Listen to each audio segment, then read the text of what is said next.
수학 익힘책 동영상은 반드시 스스로 푼 다음에 보도록 하겠습니다. 20쪽과 21쪽 해설 영상입니다. 1번.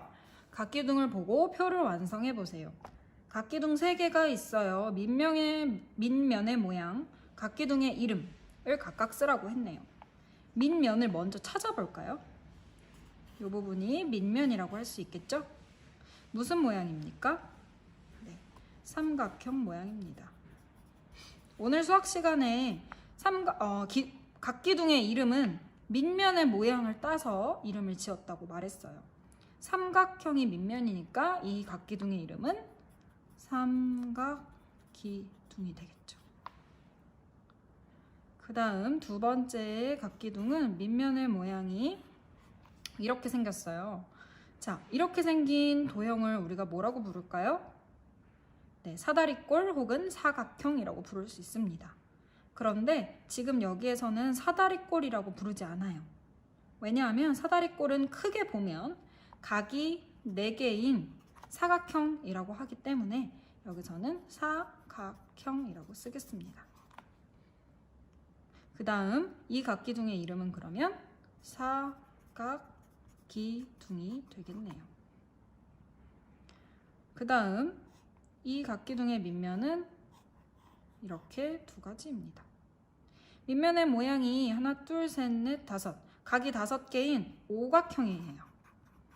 그렇다면 이 각기둥의 이름은 오각기둥이라고 하는 게 좋겠네요.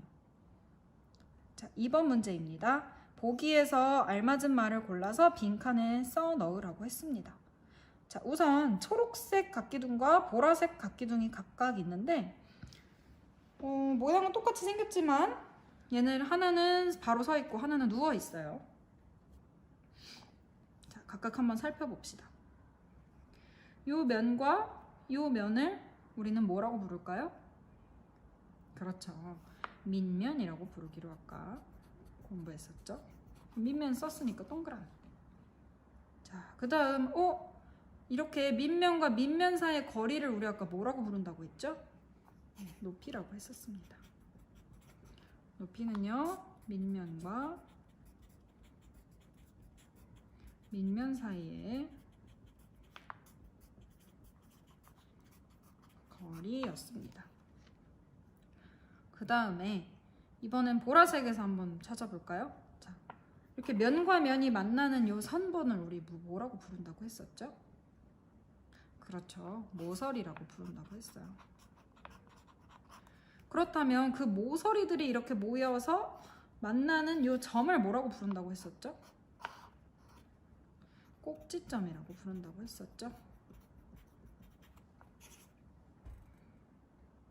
자, 그렇다면 밑면과 밑면 사이에 있는 수직으로 연결된 직사각형 모양의 면들은 모두 다 옆면이라고 부른다고 했었습니다. 네, 선생님이 1번과 2번까지 찍고 동영상이 잘못돼서 모두 날아갔습니다. 그래서 3번부터 다시 풀도록 할게요. 각기둥을 보고 물음에 답하세요. 각기둥이 하나, 둘, 셋, 넷, 4가지가 있네요. 자, 표를 완성해 보라고 했어요. 뭘 물어보고 있냐면 한 밑면의 변의 개수, 꼭지점의 수, 면의 수, 모서리의 수라고 했습니다. 왜 여기가 한 밑면이라고 나와 있을까요? 그렇죠. 원래 각기둥의 밑면은 2개씩 있기 때문이에요. 그런데 여기서 물어보는 건 딱 한 면의 변의 수를 물어보고 있는 겁니다. 자, 삼각기둥은 밑면이 삼각형이니까 변이 몇 개겠어요? 3개. 사각기둥은 4개. 오각기둥은 오각형이니까 변 5개. 육각기둥은 육각형이니까 변이 6개 있겠죠? 자, 그럼 꼭지점의 수도 한번 알아보도록 할게요.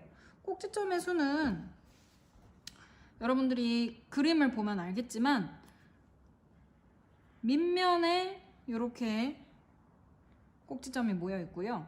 또 그 밑면을 쭉 따라서 내려가면 밑에 있는 또 다른 밑면에 또 꼭지점이 있어요. 그럼 그게 무슨 뜻일까요? 그렇죠. 한 밑면에서 꼭지점 수 세고 2배만 하면 답이 나온다는 거예요. 자, 그러면 여기서는 3개, 3개니까 6개. 사각기둥에서는 위에 하나, 둘, 셋, 넷, 4개 있으니까 위에도 4개, 아래에도 4개면 8개. 오각기둥은 위에도 5개, 아래에도 5개니까 합하면 10개. 육각기둥은 위에 6개, 밑에 6개. 12개가 되겠네요. 자, 면의 수는 어떻게 구하면 될까요? 면의 수는요, 옆면에다가 밑면의 수를 더한다 라고 생각하면 편해요. 그런데 밑면은 언제나 고정이죠. 왜냐면 무조건 2개가 있잖아요. 위랑 아래에. 그런데 옆면은 계속해서 수가 변하죠. 근데 어떻게 변하냐면 밑면에서 요 모서리 변을 따라서 한 면씩 내려온다고 생각해 보세요. 그러면 이 삼각기둥은 삼각형인 밑면에서 한 변에서 한 장씩 옆면이 내려오니까 옆면이 모두 3개가 되겠네요. 그럼 3개에다가 밑면 2개를 더하면 5개. 사각기둥도 마찬가지죠.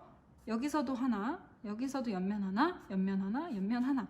옆면이 총 4개가 내려왔어요. 그 다음 밑면이 위랑 아래에 하나씩 있으니까 4 더하기 2는 6이 된다. 오각기둥도 마찬가지겠죠? 여기서 한 면, 옆면 하나, 옆면 둘, 옆면 셋, 옆면 넷, 옆면 5 개의 옆면에 밑면이 위아래로 2개 있으니까 7개라고 할 수 있겠습니다. 육각기둥도 옆면 하나, 둘, 셋, 넷, 5, 6개의 옆면이 생겼고 거기에다가 밑면 2개를 더하면 6 더하기 2는 8이 되겠습니다. 모서리의 수를 한번 알아보도록 할게요. 모서리의 수는 더 쉬워요. 왜냐하면 밑면의 변의 수는 우리 아까 구했잖아요. 자, 근데 밑면이 2개니까 아까는 한 밑면의 변의 수만 구했잖아요.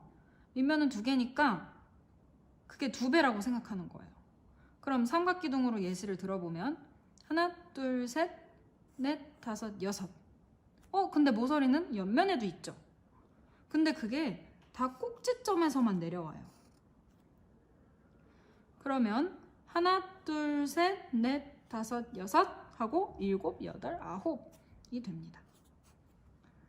자, 그럼 사각기둥으로 넘어가 볼게요. 사각기둥도 마찬가지로 풀 수 있어요. 사각형 밑면이니까 우선 4 더하기 4라서 8이겠죠. 거기서 꼭지점끼리 서로 이어준다고 생각하면 또 4개가 또 더해지겠죠. 그러면 4개, 4개, 4개니까 4 곱하기 3으로 풀 수 있어요. 4, 3, 12가 되겠습니다. 그 다음은 오각기둥이에요. 오각기둥도 마찬가지죠. 밑면이 오각형 모양이고 그 다음 밑면도 오각형 모양이니까 우선 밑면에 있는 모서리는 총 10개예요. 그 다음 꼭지점끼리 이어지는 게 또 5개 있을 거니까 10개에다가 5개를 또 더하면 15개가 되겠습니다. 그렇다면 육각기둥도 마찬가지입니다. 우선 한 밑면에서 6개의 모서리가 있고 그 다음 밑면에서 또 다른 6개가 있고요. 꼭지점끼리 이어주면서 또 6개가 생길 거예요. 그래서 6 곱하기 3은 18개가 됩니다. 규칙을 찾아 식으로 나타내 보라고 했어요. 이렇게 쓰여 있어서 어려워 보이지만 선생님과 위에서 문제 풀면서 말로 한 것과 하나도 다르지 않습니다. 꼭지점의 수는 한 밑면의 변의 수 곱하기 몇이냐 라고 했어요. 꼭지점의 수는 한 밑면의 변의 수 곱하기 몇일까요? 라고 되어 있는데 바로 계산하면 되죠.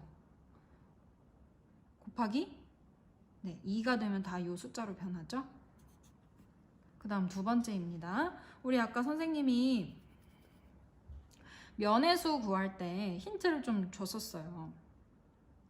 옆면에다가 밑면 2개를 더하면 된다고 했는데 사실 옆면의 개수가 밑면의 변의 수랑 똑같다는 거 눈치챘나요?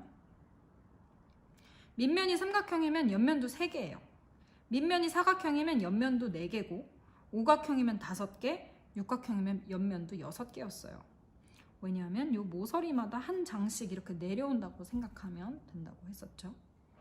그렇다면 여기서 우리는 하나의 규칙을 발견할 수 있습니다.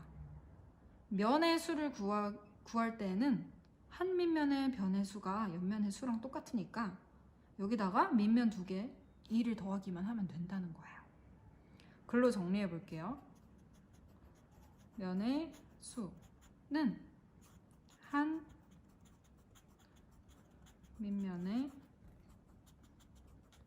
변의 수에다가 더하기 2를 한다는 겁니다. 그 다음 마지막이에요. 우리 이 중에 모서리의 수를 한 번도 안 썼으니까 한번 써볼게요. 모서리의 수는 아까 선생님이 구구단 하듯이 얘기했었는데 밑면 2개에 옆면만큼 또 있으니까 총 몇 배가 된다고 했었죠? 3배가 된다고 했었습니다. 그래서 모서리의 수는요, 사실 한 밑면의 변의 수에다가 3을 곱한 것과 같아요. 이거를 바로 스스로 못 찾아낸 친구들도 있을 거예요. 그렇지만 걱정하지 마세요. 이렇게 한번 보고 나면 이 원리를 기억한다면 언제든지 다시 생각해낼 수 있어요.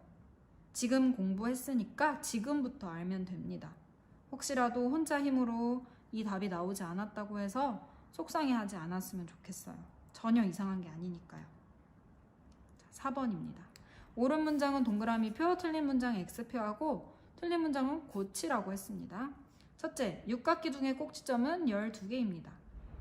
육각기둥의 꼭지점이라 육각기둥이라 하면 밑면이 육각형이니까 꼭지점은 밑면 2개에만 있으니까 6 곱하기 2, 12개 맞겠네요. 2번, 옆면이 5개인 각기둥은 오각기둥입니다 라고 했어요. 옆면은 한 밑면의 변의 개수랑 똑같았죠. 아까 한 장씩 내려온다고 생각했으니까.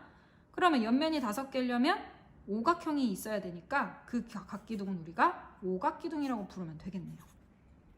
육각기둥의 면의 수는 삼각기둥의 면의 수의 2배입니다 라고 했습니다. 먼저 육각기둥의 면의 수와 삼각기둥의 면의 수를 구하는 게 우선이겠는데요. 육각기둥의 면의 수를 구해볼게요. 위에 있었던 표를 보지 말고 머릿속으로도 한번 그려보세요. 육각기둥은 우선 육각형인 밑면이 2개 있을 거예요. 그 다음 그 육각형 모양의 한 밑면에서 옆면이 하나씩 내려온다고 생각해 보세요. 그럼 옆면은 먼저 6개, 그리고 밑면은 2개니까 총 8개가 되겠죠. 삼각기둥 면의 수도 어렵지 않아요. 삼각형인 밑면에서 한 장씩 옆면이 내려온다고 생각하면 옆면은 총 3장이 내려옵니다. 그리고 밑면이 2개 있으니까 3 더하기 2는 5라는 답이 나오겠죠. 그런데 8은 5의 2배입니까? 아니죠. 틀렸습니다. 고쳐서 써볼까요? 육각 기둥이 면의 수는 삼각 기둥의 면의 수보다 얼마나 큽니까? 3 크죠? 3 큽니다 라고 하면 되겠습니다. 마지막, 각기둥의 꼭지점, 면, 모서리 중에서 모서리의 수가 가장 큽니다 라고 했어요. 아까 어땠나요? 모서리 수는 한 밑면 변의 수에 3을 곱한 수였어요. 그거보다 더 큰 수는 없었기 때문에 가장 큰 수가 맞습니다. 여기까지 수학 익힘책 공부를 모두 잘했습니다. 지금부터 온라인 학습 기록장에 오늘 처음 배운 내용들을 혹은 기억하고 싶은 내용들을 정리해 보도록 하겠습니다.